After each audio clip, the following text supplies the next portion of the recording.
আমাকে বিভিন্ন হোটেলে নিয়ে যাওয়া হতো, মেঘনা, যমুনা, এই সমস্ত হোটেলে নিয়ে কাজ করে। ও আমার জীবনটা পুরো নষ্ট করে দিয়েছে, পুরো বরবাদ করে দিয়েছে, এবং আমার বাচ্চা দুইটার জীবন নষ্ট করে দিয়েছে। নারী পাচারকারীর চক্রের হাতে পড়ে তছনছ হয়ে গেছে হাজারো নারীর জীবন।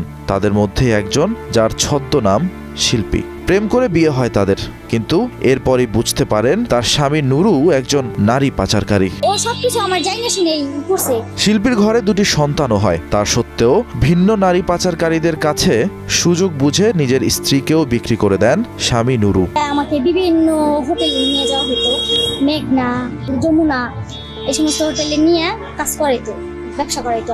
নারী পাচারকারী সিন্ডিকেট থেকে বের হতে চেয়েছিলেন শিল্পী, দ্বারস্থ হয়েছিলেন স্থানীয় প্রশাসনের। মামলা করেও নিরাপত্তা তো পাননি, উল্টো পাচারকারীদের কাছ থেকে আসে হুমকি ও ব্ল্যাকমেইল। আমারে মাইরা ফেলাইবো, আমার বাচ্চাকে মাইরা ফেলাইবো। বললেন বেঁচে থাকাটাই এখন ভীষণ যন্ত্রণার। ও আমার জীবনটা পুরো নষ্ট করে দিয়েছে, পুরো বরবাদ করে দিয়েছে, এবং আমার বাচ্চা দুইটার জীবন নষ্ট করে দিয়েছে এর সাথে। কখনো বিয়ের কথা বলে, কখনো হচ্ছে আপনার চাকরি ভালো দিব, কখনো হচ্ছে অন্য উন্নত জীবন দিব, এই সমস্ত বলে তাদেরকে নিয়ে আসে। পরবর্তী তারা প্রতারিত হয়।